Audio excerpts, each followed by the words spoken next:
Hello friends, welcome to LR media. Porn star నుండి star heroine range కి ఎదిగి ఒక పక్క బాలీవుడ్ సినిమాలు, ఐటెం సాంగ్లు, మరో పక్క లైవ్ పర్ఫార్మెన్స్ తో బిజీగా ఉంది సన్నీ లియోన్. బాలీవుడ్ లో తన కెరీర్ మంచి పీక్ స్టేజ్ లో ఉండగానే టాలీవుడ్ పై కూడా కన్నేసింది. తెలుగులో కూడా ఐటెం సాంగ్స్ చేయడానికి తెగ ముచ్చట పడిపోతోంది సన్నీ. ఇక అమ్మడి మోస్ చూసి ఇక్కడ డైరెక్టర్లు కూడా ఆఫర్ ఇచ్చేశారట.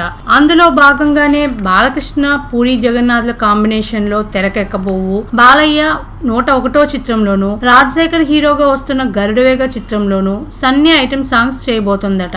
అయితే ఈ రెండు చిత్రాలకు గాను సన్నీ తన రెమ్యూనరేషన్లు కేవలం ₹1,00,00,000 తీసుకుంటుందట. నిజానికి ఇటీవల విడుదలైన షారుఖ్ సినిమా రయీస్ లో ఐటెం సాంగ్ కోసం సన్నీ 2.5 కోట్ల రెమ్యూనరేషన్ తీసుకుందట. కానీ బాలయ్య కోసం అవసరమైతే తన రెమ్యూనరేషన్ తగ్గించుకుంటానికి కూడా సిద్ధపడిపోయిందట. ఈ వీడియో మీకు నచ్చినట్లయితే లైక్ మరియు షేర్ చేయండి. విలువైన మీ అభిప్రాయాలను కామెంట్ రూపంలో తెలియజేయండి. మరిన్ని న్యూ అప్డేట్స్ కోసం ఎల్ఆర్ మీడియాని సబ్స్క్రైబ్ చేయండి.